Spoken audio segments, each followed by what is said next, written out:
So ఒక పక్కన మీరు ముఖ్యమంత్రి బాగా చేసిన దళితులకు అంటా ఉన్నారు. ఇంకొక పక్కన హైదరాబాద్ కావచ్చు, ఖమ్మం లాంటి ప్రాంతాల్లో కూల్చివేతలకు సంబంధించిన విషయంలో చాలా మంది ప్రజలంతా కూడా తిట్టిపోస్తా ఉన్నారు కాంగ్రెస్ పార్టీ పైన. సో ముఖ్యంగా ఇక్కడ 5,000 కోట్లు పెట్టి 5,000 గాలి విగ్రహం అవసరమా అన్నట్టు మాట్లాడుతున్నారు బీఆర్ఎస్ వాళ్ళు. అయితే ఏ గాడి కొడుకు ఎప్పుడో అని చెప్పు అందుకుని కొడతారు, అక్కడి ప్రజలు కొడతారు దయచేసి. ఎందుకంటే నాకు సిగ్గు అనిపిస్తుంది. వాడు మాట్లాడే మాటలకు ఏమన్నా రీతి ఉండాలి కదా. కేటీఆర్ అంటోడికి సిగ్గు లజ్జతోనే మాట్లాడాలి భయ్. ఎందుకు నీతి మనలే మాట్లాడుతారు? అక్కడ మూసీ నది అనేది ఇప్పుడు కాదు, కేసీఆర్ ముఖ్యమంత్రిగా ఉన్నప్పుడు, కేటీఆర్ అంటోడు మంత్రిగా ఉన్నప్పుడు అసెంబ్లీ ఏం మాట్లాడారు ఒకసారి రికార్డు తీయండి మీ మీడియాది. మొత్తం గతంలో అసెంబ్లీ నడుస్తున్నప్పుడు మీ మీడియాలో ఉంటుంది కదా, రికార్డ్ అయి ఉంటుంది కదా, అది ఒక్కసారి వినండి. ముఖ్యమంత్రి ఏమన్నాడు ఆ రోజు? ఆనాటి ముఖ్యమంత్రి అట్లే ఉంటుంది, చట్టంలో ఉన్నది, అది దానికి జీవో ఉన్నది, ఎట్టి పరిస్థితుల్లో దాన్ని ఒప్పుకునే ప్రసక్తే లేదు, అందరిని తీసేసుడే, అటువైపు ఇటువైపు మొత్తం ఎవరు ఉండగాని ఖచ్చితంగా తీసేయడమే. అన్ని గుడిసెలు కానీ ఇండ్లు కానీ దానికి చట్టానికి విరుద్ధంగా, అక్కడ ఉన్నటువంటి ఏ నిబంధనలకు విరుద్ధంగా ఎవడుందా తొలగిస్తాం, అన్ని ఇండ్లు కానీ భూములు కానీ, అది ఎంత పెద్దోడు కానీ ఎంత చిన్నోడు కానీ తొలగిస్తామని చెప్పారు. అది మీరే అసెంబ్లీలో చెప్పారు. మరి మీ దగ్గరికి వచ్చి మీ ప్రభుత్వం ఉన్నప్పుడు ఒక మాట, ఇప్పుడు ఒక మాట నడుతుంది. మీతో చేతగాలే, మీరు దోపిడీదారులు, మీరు మూసీ నదిని దానికి నిర్మాణం చేయలేదు, మూసీ నదిని క్లీన్ చేయలేదు, మూసీ నదికి టూరిజం చేస్తున్నారు చేయలేదు. ఆ రోజు మీరు మాట్లాడిన మాటలన్నీ కూడా ఇప్పుడు గుర్తున్నాయి. ఇప్పుడు మా ముఖ్యమంత్రి రేవంత్ రెడ్డి గారు, అరే లుచ్చానా కొడుక 5,000 కోట్లు ఏ ముఖ్యమంత్రి కూడా పెట్టర్రా, ఎందుకు అన్ని అబద్ధాలు నోట్లకి వెళ్తే అబద్ధం. నువ్వు అసలు మీ కుటుంబము అబద్ధాలకు పుట్టిరా 60, మీ తాత ముత్తాతలు కూడా గిదే అబద్ధాలు ఆడి బతికినట్టున్నారు. అసలు నీ అయ్యా అబద్ధాలు, నువ్వు అబద్ధాలు, ఇంత మోసం చేసుకుంటుంటా 60. ప్రభుత్వం మీద మాట్లాడేటప్పుడు, ఒక ముఖ్యమంత్రి మాట్లాడేటప్పుడు, నువ్వు మంత్రిగా 10 ఏళ్ళు పనిచేసినావు, నీ అయ్యా 10 ఏళ్ళు ముఖ్యమంత్రిగా ఉన్నాడు. సిగ్గుండాలి 60 మాట్లాడేటప్పుడు. ప్రజలు నమ్మాలి, మనం మాట్లాడుతున్న ప్రతి మాట ప్రజలు గమనిస్తారు, ప్రజలకు భయపడాలి, ఆ భగవంతుడికి భయపడాలి మనం మాట్లాడేటప్పుడు. అరే నేనేం మాట్లాడుతున్నా అనే సిగ్గు లేకుండా నువ్వు మూసిన దగ్గర ముఖ్యమంత్రి గారు ఏం చెప్పాడు? ఇటువైపు అటువైపు మూసీ నది అటువైపున్న ఇటువైపున్న నిరుపేదలు, గుడిసెలు కానీ ఇండ్లు కానీ మధ్యతరగతి వాళ్ళు కానీ అందరినీ కూడా ఈ వాసనలలో, మూసీ నది వాసన అది మొత్తం అందరు కడుక్కున్నది, దొడ్డికి పోయింది, మూత్రాలు పోసింది, మొత్తం చెడు అంతా దాంట్లో వేస్తారు. ఆ వాసనలో ఇన్ని రోజులు మురిగిపోయారు పేద ప్రజలు, దిక్కులేనటువంటి ప్రజలు, పేద ప్రజలు. అటువైపు ఇటువైపు గుడిసెలలో ఇండ్లలో వాళ్ళకు ఆర్థిక పరిస్థితులు మంచిగా లేక అటువైపు ఇటువైపు గుడిసెలు వేసుకొని ఇల్లు కట్టుకొని ఉన్నారు. వాళ్ళని ఎవడు పట్టించుకునే పరిస్థితి కూడా లేదు. కానీ ఇప్పుడు మా ముఖ్యమంత్రి రేవంత్ రెడ్డి గారు వద్దు, ఈ వాసనలో, ఈ మురిగిపోయిన వాసనలో మీరు ఉండకూడదు, ఎట్లా మూసీ నదిని నేను డెవలప్ చేస్తాను అనుకుంటున్నా, ఇది టూరిజం ప్లేస్ చేద్దాం అనుకుంటున్నా, ఇది హైదరాబాద్ కంటే దేశంలో ఒక అందమైన నగరంగా తీర్చిదిద్దాలని నేను అనుకుంటున్నా. కాబట్టి అటువైపు ఉన్నటువంటి నిరుపేదలు, ఇటువైపు ఉన్న నిరుపేదలు, అటువైపు ఉన్న మధ్యతరగతి కుటుంబాలను, ఇటువైపు ఉన్న మధ్యతరగతి కుటుంబాలను అందరినీ తీసి వేరే కాడ మీకు మంచి ఇండ్లు కట్టించి, మీకు నష్టపరిహారం కూడా బ్యాంకులో వేసి, మీకు పునర్వాసం కల్పించి, నష్టపరిహారం మీకు నేను వెంటనే మీకు సహాయం చేసి, నష్టపరిహారం మీకు ఇచ్చి, మీకు నూతనంగా ఇండ్లు కట్టిస్తా అని ఆల్రెడీ 7 ఎకరాలు కేటాయించాడు. 7 ఎకరాల భూమి, అది 1000 కోట్లు కానీ ప్రజల కోసమే కదా మనం చేసేదంతా. 3,500 కోట్ల భూమి అయ్యా నిరుపేదల కోసం, బడు బలైన వర్గాల కోసం. ఆ మూసీ నది పక్క పొంట వాసనలో కొన్ని ఏండ్ల తరబడి మూలిగినటువంటి జనాన్ని తీసుకుపోయి సపరేట్గా 7 ఎకరాల భూమిలో మీకు నివాసం కల్పించి ఇండ్లు కట్టిస్తా. ఇండ్లు కట్టించినాకనే నుంచి వండి ఈ మురుగులో ఉండకండి అని చెప్పి అక్కడ 7 ఎకరాల భూమి తీసుకొని అన్ని ఇండ్లు కట్టించి, అందులకు వాళ్ళకు నష్టపరిహారం, మీదికెళ్ళి నష్టపరిహారం ఇచ్చి, జీవనోపాధి కల్పించి వాళ్ళని అక్కడికి పంపించడానికి మా ముఖ్యమంత్రి గారు సిద్ధం చేసిండు. మొత్తం సిద్ధం చేసి పెట్టిండు.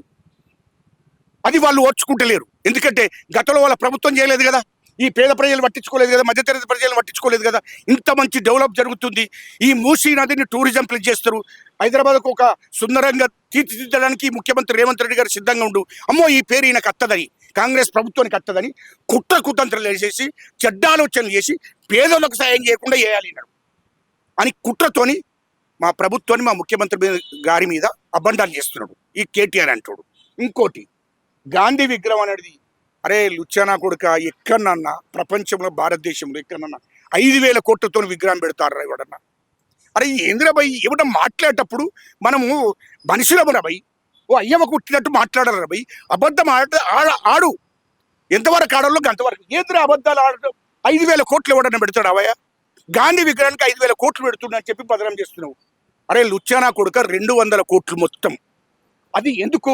ఈ దేశానికి స్వతంత్రం తీసుకొచ్చిన గాంధీ, ఈ దేశం కోసం 30 ఏళ్ళు కొట్లాడినటువంటి గాంధీ, ఈ దేశ ప్రజల కోసం, ఈ దేశం కోసం బ్రిటిష్ వారికి వ్యతిరేకంగా పోరాడినటువంటి వ్యక్తి, ఈ దేశానికి స్వతంత్రం తీసుకొచ్చిన వ్యక్తి, ఈ దేశం కోసం ప్రాణత్యాగం చేసిన వ్యక్తి గాంధీ గారు. ఏళ్ళ తరబడి జైల్లో మూలిగిన గాంధీ గారు ఆ మహానుభావుని కోసం ఒక విగ్రహాన్ని పెడతాను. అది మొత్తము అక్కడ ఏది మూసీ నది పక్కకు ఒక అంటే ఒక పార్కు కట్టి అంత 200 కోట్లు అవుతుంది. అది మొత్తం కలిపి 200 కోట్లు. ఆ పార్కు, ఆ యొక్క డిజైన్కు, ఆ యొక్క విగ్రహానికి ప్లస్ పార్కు, అక్కడ డిజైన్స్ అన్ని రకాలుగా డిజైన్స్ తో తయారు చేయడానికి మొత్తం కొడితే 200 కోట్లు. 200 కోట్లు అవుతుంది. ఆ 200 కోట్లను అంత పెద్ద మహాత్ముడు కదా, ఈ దేశానికి స్వతంత్రం చేసిన వ్యక్తి, ఈ దేశం కోసం జైల్లో ఉన్న వ్యక్తి, ఈ దేశం కోసం ప్రాణత్యాగం చేసిన వ్యక్తి, ఆ మహాత్మునికి అక్కడ విగ్రహం పెట్టడం తప్ప అని నేను అంటున్నా. 200 కోట్లు అంటే ఇక్కడ 5,000 కోట్లు అని బదులు చెప్తున్నాను. అరే లుచ్చానా కొడుక, ఇదేమన్నా పద్ధతేనా అరవై? 5,000 కోట్లు ఎక్కడన్నా పెడతారా? ఎక్కడన్నా ఉన్నదా? అరే లుచ్చానా కొడుక, సచివాలయానికి అంత కొడితే 500 కోట్లు, 1,200 కోట్లు, 1,600 కోట్లు రాసిర్రా. అక్కడ అంబేద్కర్ విగ్రహం పెట్టి దాంట్లో 100 కోట్లు దోసుకున్నారా లుచ్చానా కొడుక? మీ లెక్క కాదురా ముఖ్యమంత్రి. 200 కోట్లే రవి, 200 కోట్లతోనే పెడుతున్నారు రవి. మొత్తం ఆ యొక్క అంటే భూమితో సహా, పార్కుతో సహా ఆ డిజైన్ అక్కడ కొంచెం సుందరంగా తీర్చిదిద్దాలని, నగరానికి ఒక మంచి ఉండాలని ఆలోచన చేసి ఆ విగ్రహాన్ని పెట్టి దాని చుట్టూ జర మంచిగా ఒక మెరుపులు దిద్ది దాన్ని పచ్చగా కనపడాలని చూస్తున్నాడు. అది మొత్తం అది కూడా దానికి 200 కోట్లు అవుతుంది. ఎస్టిమేట్ కూడా వచ్చింది. గాంధీ విగ్రహం దగ్గర నైట్ టైం పెట్టి ఉపాధి కల్పిస్తాను రేవంత్ రెడ్డి అన్నారు. అవును. అయితే నిరుద్యోగులు కూడా మిర్చి బజ్జీలు అమ్ముకోవాలని చెప్పేసి వీళ్ళు అంటున్నారు. ఇప్పుడు వీళ్ళ లెక్క 3 లక్షల కోట్లు దోసుకున్న వాళ్ళు ఉన్నారా మరి ఎవడన్నా? మరి ఇప్పుడు చేతనైన పెద్ద పేదోళ్ళు, ఇప్పుడు గడ పేదోళ్ళు ఉన్నారు. ఒకడు మిర్చి బండి పెట్టుకుంటాడు, ఒకడు చాయ్ బండి పెట్టుకుంటాడు, ఒకళ్ళు చిన్న హోటల్ పెట్టుకుంటాడు, ఒకళ్ళు ఇంకోటి పెట్టుకుంటాడు, ఒకడు సగ్గిల్ కంపెనీ పెట్టుకుంటాడు, ఒకడు స్కూటర్ పంపుచర్లు చేస్తాడు, ఒకడు బండ్ల పంపుచర్లు చేస్తాడు, ఒకడు దుకాణం పెట్టుకుంటాడు, ఒకడు బట్టలు అమ్ముకుంటాడు. పేదోళ్ళు అన్నట్లు రకరకాలుగా వాళ్ళ స్థాయిని బట్టి బిజినెస్ చేసుకుంటారమ్మా. మరి వీళ్ళ లెక్క ఈ రాష్ట్రాన్ని దోసుకున్న పైసలు వాళ్ళ దగ్గర లేవు కదా. అమెరికాలో 40,000 కోట్లు పెట్టడం, దుబాయ్లో 30,000 కోట్లు, లండన్లో 30,000 కోట్లు పెట్టడానికి వీళ్ళ లెక్క కేటీఆర్ లెక్క డబ్బులు లేవు కదా అందరి దగ్గర. మరి ఏదో నిరుపేదలు మూసీ నది పెట్టుకుంటారు, టూరిజం చెప్తే వాళ్ళు ఛాయ్ అమ్ముకుంటారు, ఒకళ్ళు మిర్చీలు అమ్ముకుంటారు, ఒకళ్ళు బజ్జీలు అమ్ముకుంటారు, ఒకళ్ళు బట్టల దుకాణాలు పెట్టుకుంటారు. రకరకాలుగా టూరిజం వాళ్ళు తినడానికి ఉండాలి కదా. పేదోళ్ళందరూ, మధ్యతరగతి వాళ్ళు అందరూ అట్లా 1000 కుటుంబాలకు బెనిఫిట్ అవుతుంది. ఇంకోటి కూడా గుర్తుపెట్టుకోమ్మా, ఆ మూసీ నది రేపు టూరిజం ప్లీజ్ చేసి ఈ నగరానికి ఒక అందమైనటువంటి నగరంగా తీర్చిదిద్దితే అక్కడి నుండి మొదలుకుంటే ఇక్కడ దాకా నల్గొండ దగ్గర దాకా దాదాపు ఒక 10,000 మంది బెనిఫిట్ అవుతుందమ్మా. జీవన ఉపాధి దొరుకుతుంది. టూరిజం ప్లీజ్ అన్ని రాష్ట్రాల నుంచి, దేశాల నుంచి కూడా వచ్చి ఆ టూరిజం చూస్తానని వచ్చిన వాళ్ళకు అందరికి కూడా అక్కడ ఉపాధి దొరుకుతుంది. 1000 మందికి ఉపాధి దొరుకుతుందమ్మా.